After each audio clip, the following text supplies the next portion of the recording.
Good morning, and welcome to this week's episode of Ask Dr. Murphy. Hope everyone is doing well today. My name is Katie Berg. I'm a research study coordinator at the Havey Institute, and I'll be leading today's discussion. I'd like to welcome and introduce Dr. Robert Murphy. Dr. Murphy, how are you this morning?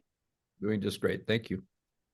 Dr. Robert Murphy is the executive director of the Havey Institute for Global Health and the John Philip Fair Professor of Infectious Diseases here at Northwestern's Feinberg School of Medicine. He answers your COVID, infectious disease, and public health questions each week here on the Havey Institute for Global Health's Facebook page. Today, Dr. Murphy will be addressing the latest headlines and our lone U.S. COVID statistic through today, April 4th. We invite you to submit any questions, comments, or suggested topics down below or via any of our social media linked in the description. Starting with that COVID statistic, average COVID deaths per day in the last reported week were 50. In the same week in 2024, we saw 149 daily COVID deaths. Dr. Murphy, your reactions to those numbers, as well as the general state of COVID in the US? Yeah, we've been in this kind of position for the last few weeks, and this is typical. We're at the end of the winter respiratory disease season. So it starts coming down the end of February, beginning of March through April, but there's still cases. So these, of course, the only thing we really report is death, and that occurs, usually many weeks after the infection. But I think the important thing is it is down, to 50 cases, so that's good. But it's 1/3 of the rate of the number from the year before, from 2024. So that's the best news. So Absolutely. overall herd immunity, the overall number of people taking vaccines, the overall number of cases people had, that's all giving the population protection. So this is, the way, flu, is an endemic disease. COVID is really an endemic disease at this particular point. Probably never going to go away. So it's just kind of added on to everything else that's going on. The wastewater activity is low, so this is very typical. Now, with the thing that's different with COVID versus flu just comes around once a year. Whereas we've tended to have these summer peaks, like in August, with COVID. So we'll see if we have that double peak this year. So that's what we'll look for. That's what we'll keep an eye out for. And on that note of protection, there was some new data just released about recent COVID vaccines and their efficacy. If you could break that down for us. Yeah, so it was a big study that's reported in early publication, before the full publication gets approved. So it has not been peer reviewed, but the data show that these COVID vaccines do work. I mean, they're basically 53% effective in preventing hospitalization. So hospitalization, you got to be pretty sick, and typically, if you're going to die from this, you're in the hospital first. So, over a 50% response rate after all this time is pretty good. And remember, if you're at high risk, although there was a new vaccine that came out in September, because this question comes up repeatedly, if you're at really high risk, we had the question from an 80-year-old couple last week, you should get another booster after 6 months after your last one. It's the same vaccine, so you just take it again. And then in the fall, most likely there'll be a new vaccine geared toward the variant that's floating around in the summer. Absolutely. And while we're still talking about COVID vaccines, there was an unfortunate non-approval of the Novavax vaccine. Can you fill us in on that? Well, Novavax is the third vaccine maker really right now in the United States for all practical purposes. We have Pfizer and Moderna and then Novavax. The difference is the Novavax is the older technology. It's the protein-based vaccine. It's a little bit more cumbersome to manufacture. It's not as, you can't change it tweak it as quickly as the mRNA vaccines. But it works just fine. And they were operating under an emergency use authorization, the EUA, and this is for the full approval. But Peter Marks at the FDA was recently dismissed. Matter of fact, I think his last day is tomorrow.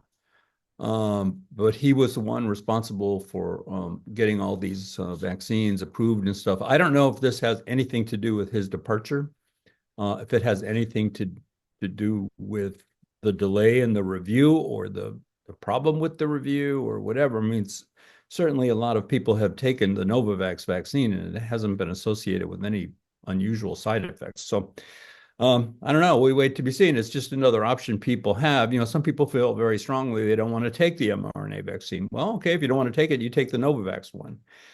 But they missed the deadline for the decision on that, and we'll see what happens. Hmm.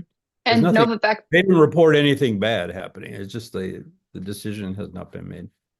Exactly. On that note, Novavax stated that they had complied with all regulations and necessary needs, things they needed to send over. So we will wait and see if any movement occurs there. But Mm-hmm.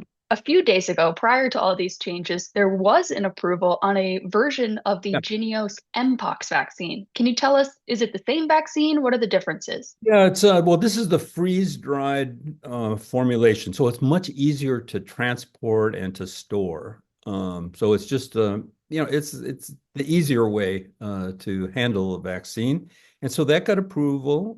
And Mpox is around. Mpox hasn't gone away, and it's another one of these preventable diseases. This vaccine's over 80% effective. Um, and we've had that African clade has reappeared in the 1B, I think it is. And the there's more cases this year than last year. And so it isn't going away. So this is just a nice further protection that people can have to avoid Mpox if you're at risk for Mpox. Absolutely great news there. And before we move on to our biggest story of the week, there has been some activity with the flu going down, but still some troublesome effects. Can you tell us about those? Yeah, it just like COVID. So it's flu, respiratory syncytial virus, and COVID. They're all coming down, and flu is declining, but it's still out there. So if you have flu-like symptoms, you should go get tested, especially if you're at risk. And there's treatment for flu.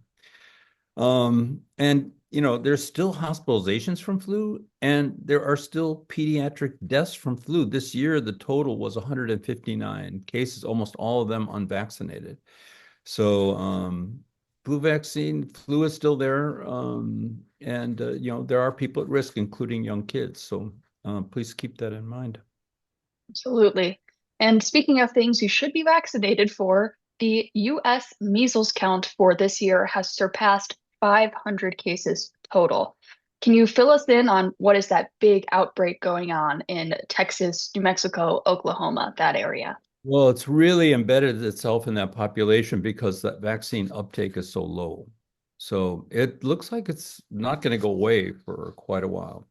And remember, this can be a nasty disease. Uh, 42 patients have been hospitalized. There have been 2 deaths, almost everybody unvaccinated.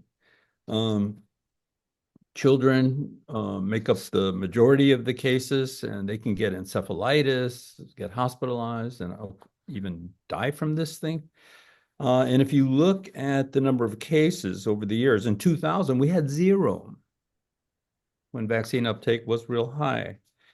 Then in 2019, there was a big burst of cases, a lot of them in California, 1,274 cases in that year, and there was outbreaks all over the place. And that was because there was an increase in waivers for vaccine in many schools and institutions. And there was outbreaks in Disneyland and all sorts of places around. And so then they clamped down again. And the number in 2020 it went from 1,274 to 13 the next year, because of reinforcing the vaccine requirements in many places. So it's usually in the double digits, and then it started going up into the three digits. Last year, we had 285 in the entire year, and then this year, 400. Well, it's over 500 now. And we're only in April. We're at the beginning of April, so only a quarter of the year. So we're on target for having the worst measles year. It's highly, highly contagious. Highly contagious. And that's the worst measles year since something like 1992 here in the United States. Yep. So, we've made a lot of progress on that front and it is Hmm. changing. Hmm. But there was some really excellent information that came out of a huge study in Wales connecting a shingles vaccine to potential protection against dementia. Can you break down those findings? Yeah, this was a very fascinating observation. Okay, so Wales, they have a big centralized medical record system. They followed 280,000 older adults um, who received the vaccine um, for shingles. No, and they found over time that the group that got the shingles vaccine had 20% less likely to develop dementia of any type compared to those that were not vaccinated. Um, so this, I don't think they were even looking for this, but they found it. Women benefited a little bit more than men, but otherwise it worked for both. And so this is really kind of surprising because the 280,000 people, this is like a big study, all right? And um, you know, shingles when it comes, it's coming from a nerve, and in the brain, especially if you get it on the face. So, perhaps the hypothesis is that, there is, this reactivation of shingles, um, if you're not vaccinated, can trigger dementia or add to it or something. But this is a really fascinating finding and it needs to be looked into more closely in other populations. This is a Welsh population, but it's a big population. Absolutely. And there have been previous studies that had little inklings of maybe this, but so many confounding variables that it couldn't be more confirmed. Now that this solid observational study is out there, hopefully we can get a lot more actual physical research into that specific issue. Yep. Very interesting stuff. Now, we do need to check in with the avian flu. There unfortunately has been a death in India, and there Yep. have been more mammals infected. Please tell us what's going on. Yeah, so the Indian health department reported that a 2-year-old girl had died from avian flu. Very unfortunate finding. And, we've in prior years, there have been a lot more deaths from avian flu in Asia than in North America. We don't understand why. Um, so, I mean, that's just an unusual thing, but, it's just may just be selective reporting because you always report the ones that are more catastrophic. But anyway, we'll see. But also, they're starting to look at the different animal populations, and the latest news is that they are finding it in cats in Kansas, Pennsylvania, Iowa, and Illinois, um, in 15 cases, and it's not clear, how they're getting exposed. Um, but keep in mind, we've already culled 168 million birds in this country, and 996 dairy herds have been infected due to avian flu. So it's having its impact on the United States. Absolutely. The problem is not going away. Not And going. our final story today is one that surprised me a little, not something you hear about often, but there has been some warnings from PAHO regarding yellow fever. Can you tell us about that warning and a little bit of background on yellow fever itself? Yeah, well, PAHO is the Pan American Health Organization. So when you talk about PAHO, you're talking about basically South America and Central America. And they are reporting an uptick in yellow fever cases, which normally we hear reported in Africa. Like when I travel around in Africa, I have to carry my yellow colored health card and I have my stamp for my yellow fever vaccine. And, because they're worried about it there. That's nothing new, but what is new is just number of cases, 131 cases this year. So that's a lot compared to other years. And why are we worried about yellow fever? We're worried about yellow fever because it's got a 40% mortality rate. I mean, you don't see that many, but 40% die. And this is true in the Americas as well as in Africa. So it's a very, very nasty disease. And they're reporting it in Colombia and Peru and Bolivia, and it really is of major concern. But it's in those local areas. There is a vaccine to prevent it, and these cases have to be investigated in areas at risk. They can offer the vaccine. Absolutely. And that is a great reminder that if you are traveling, please check out our, federal government website. They will have information, health information, security information that will be pertinent to your trip. So make sure you're up to date on all that's going on in the places that you're traveling.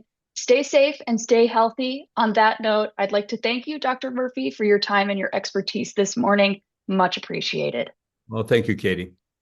And thank you all for joining us for this week's episode of the Ask Dr. Murphy series. We hope to see you again next week. And if you have any questions, comments, suggested topics, please leave them down below in the comments or any of our social media. Have an excellent weekend.